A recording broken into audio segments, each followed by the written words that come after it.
여러분 안녕하십니까. 누리PD입니다. 자, 헌법재판소 내부 8명이죠, 현재. 근데 원래는 TO가 9명입니다만 40여 인명을 넣고 거대한 전쟁이 지금 벌어지고 있습니다. 만역을 밀어넣느냐, 밀어넣지 못하느냐. 만약 들어가게 되면은 판이 기울었다라고 이제 보는 게 이게 뭐 거의 100이면 100다 그렇게 보고 있습니다. 만약을 막게 되면은 대통령이 살아날 가능성이 크다라고 또 보는 것도 사실인 것 같아요. 그런데 전체적으로 숫자가 뭐 많은 그 경우의 수가 있었습니다만 지금 압축이 됐습니다. 6대2 혹은 5대3 요 두 개로 지금 압축이 됐거든요. 여기서 이제 만약 들어가게 되면 5대3도 6대3이 되니까 끝나는 거죠. 그래서 만약을 절대적으로 막아야 된다라는 게 이제 윤 대통령 측의 이제 입장입니다. 자, 지금 민주당의 동태를 살펴보면 우리가 충분히 알 수가 있는데요.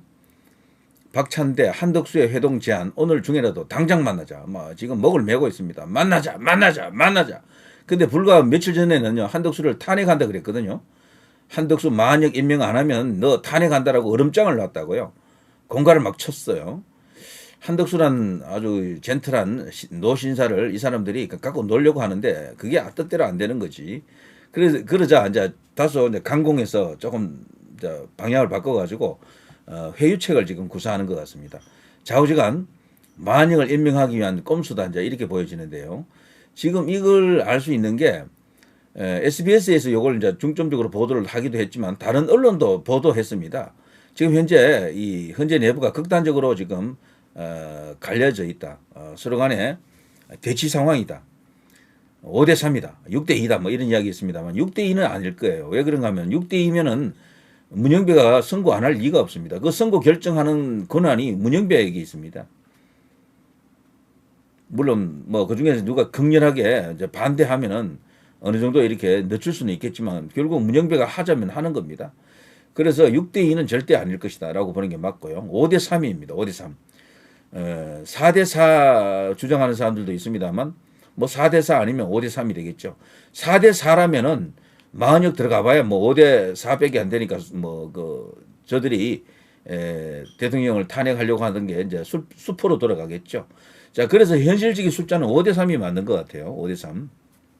만약 하나가 쪼크로서 어느 쪽으로 움직이느냐에 따라서 이제 승부가 결정난다 이런 거죠. 여기 보면요.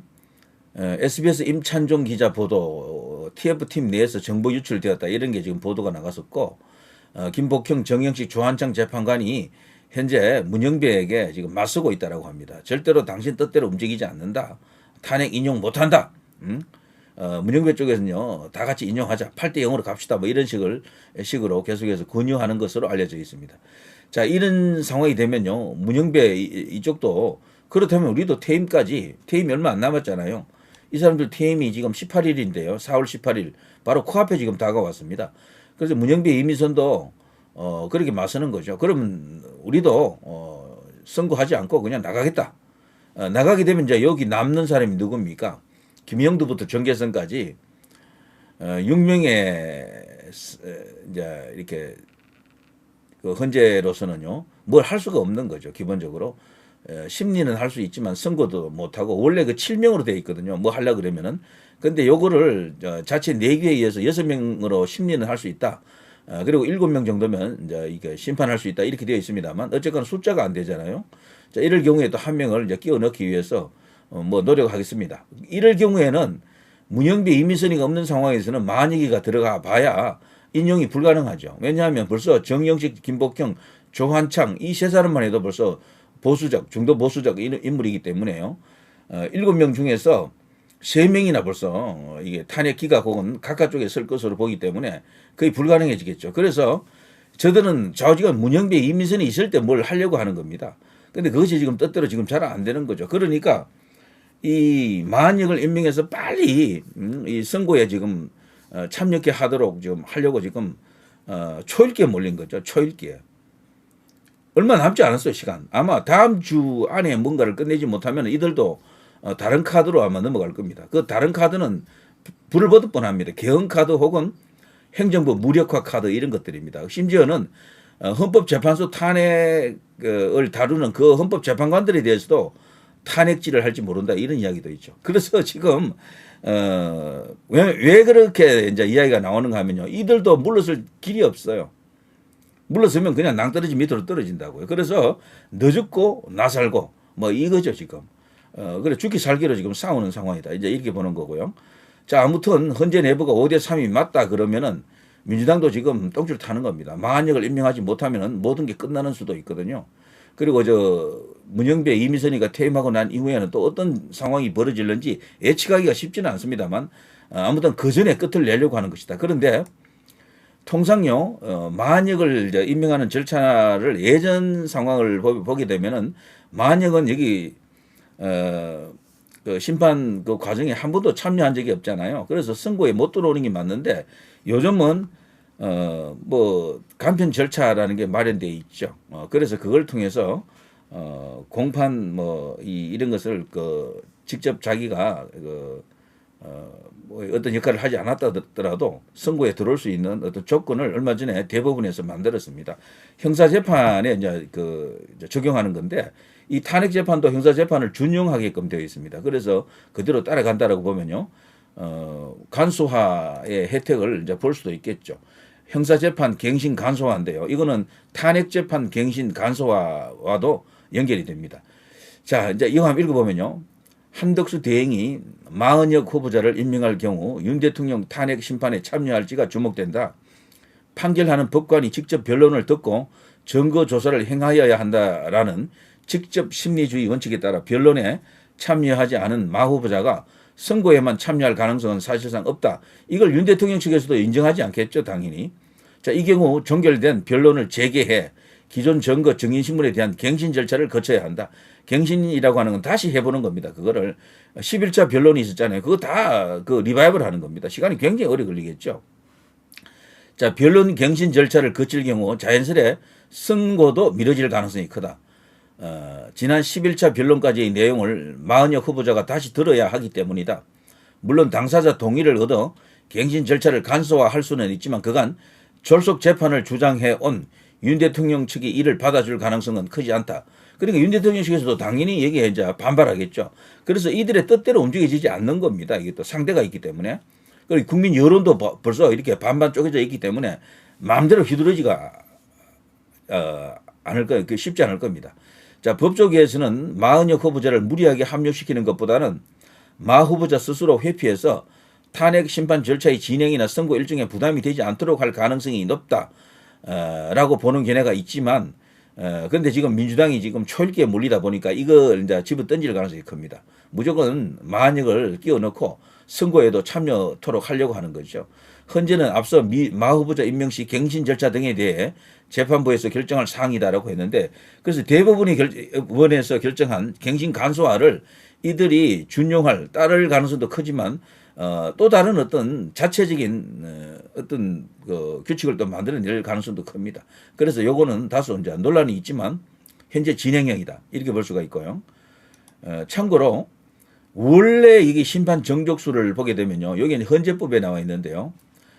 재판부는 재판관 7명 이상의 출석으로 사건을 심리한다였는데 요걸 6명도 할 수 있도록 지난번에 이진숙 방통위원장 때 이제 한번 드러났었죠. 6명으로도 심리를 할 수 있다.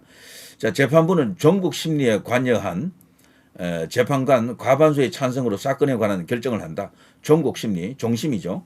자, 여기에 이 마한혁은 들어가지 않았잖아요. 이것만 보면 마한혁은 선고에 들어올 수가 없습니다. 들어올 수가 없는데 아까 지금 말씀드린 갱신 간소화 절차 그걸로 인해 가지고 후다닥 이걸 이제 마스터하고, 마스터라기보다는 뭐 그걸 대충 이렇게 뭐 보고 나서 이제 선고에 들어온다 이런 이야기죠. 다만 법률의 위헌 결정, 탄핵의 결정, 정당 해산의 결정 등의 경우에는 재판관 6명 이상의 찬성이 있어야 한다. 자, 이렇게 되어 있습니다. 이것이 이제 지금까지 알려진 내용이었습니다만 그러나 이 형사재판 갱신 간소화라고 하는 것이 결국에는 이재명을 잡기 위한 대법원 나름의 어떤 용단, 결단이었었는데 이게 이제 윤 대통령의 탄핵 재판에도 영향을 이제 주는 것으로 보고 있는 그런 시각이 있습니다. 재판부가 바뀌면 기존 공판을 반복하는 갱신 절차, 녹음 파일 재생 대신 녹취록 열람, 내용 고지 등 이런 것으로 이렇게 대체해 주는 겁니다. 그래서 빨리 집에서라도 그 대충 보고 와서 그냥 선고하라는 이야기죠. 마녀 같은 경우는 그거 뭐 굳이 뭐 볼 필요도 없겠죠. 정해져 있을 테니까.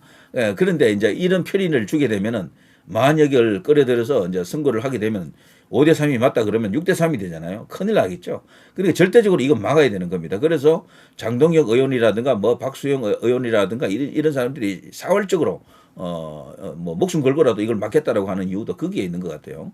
자, 갱신에 따른 재판 지연 해소, 이 재판에 적용된 뭐 그런 것으로 볼 수 있는데 이게 결과적으로 윤 대통령 탄핵 심판에도 지금 준용되고 있는 것이 아닌가 이런 어떤 견해들이 있습니다. 그래서 이거는 윤 대통령 쪽에서 당연히 반발하겠죠. 아니다, 인정 못한다. 만약은 어떤 경우는 인정할 수 없다라고 이제 할 수밖에 없습니다. 만약을 인정하려고 그러면요, 변론을 또 재개해야 됩니다. 변론을 재개. 그런 또 과정이 있어요. 이제 그걸 또 민주당이 또 받아들일 수가 있겠느냐. 좌우지간 문영배, 이민선이가 나가기 전에 끝을 보려고 하면 그들로서도 시간이 없고 윤 대통령은 조금만 더 시간 끌려고 하고 뭐 이런 상황이죠, 서로. 그래서 지금 막바지에 와 있는 겁니다. 막바지에. 자, 윤 대통령 탄핵 심판에도 영향을 주나? 만약 헌법재판관 후보자가 임명돼 윤 대통령 탄핵 심판에 합류한다면 지난달 25일 종결된 변론 절차를 갱신해야 한다. 헌재법은 탄핵 심판도 형사소송을 준용한다고 규정하고 있기에 헌재도 갱신 절차를 간소화할 수 있다. 법조계에서는 이번 탄핵 심판의 경우 한 달 정도 예상됐던 갱신 절차가 일주일 내외로 줄어들 것으로 본다. 다만 윤 대통령 측의 반발이 예상된다. 차진아 고려대 법학전문대학원 교수는 이번 개정규칙은 재판부의 자정교체로 인한 재판 지연을 막기 위한 목적인데 임기가 6년인 헌법재판에 그대로 적용하기는 어렵다는 의견도 있다. 윤 대통령 측의 반발이 거셀 경우 이게 안 될 수도 있는 거죠. 그래서 만약이 재판에 이제 직접적으로 재판에 참여도 안 했고 선고에 들어올 수가 있겠느냐? 이것은 현재로서는요 조금 어렵다고 보는 게 맞을 겁니다. 좀 어렵다고. 그런데 이것을 가능하다라고 우기는 것은 그야말로 법이고 나발이고 없는 거죠. 막 밀고 들어오는 거죠. 헌재 내부에 아직 그게 결정된 것도 없어요, 사실은. 그건 형사재판이고 이거는 엄연히 형사재판을 따른다고는 해도 이 헌재 독자적으로 이것을 또 결정할 수가 있습니다. 여기에 내부에서 또 견해가 일치되지 않으면 그것도 만만치가 않고요. 그래서 지금 시간 싸움입니다. 시간 싸움. 만역을 끌고 와서 문영배, 이민선이가 퇴임하기 전에 선고를 하느냐, 아니 그걸 이제 못하게 하고 그 뒤로 넘어가느냐, 이 싸움을 지금 하고 있는 거죠. 윤 대통령 측도 지금 5대 3인지 6대 2인지 확실히 알기는 어려울 겁니다. 민주당도 마찬가지라고 봐요. 서로 자신이 확실하게 모르기 때문에 그 하나를 갖고 만약 하나를 갖고 지금 그야말로 전쟁이 벌어진 것이다. 이렇게 이제 생각이 되네요. 자, 누리 PD 김준혜였습니다.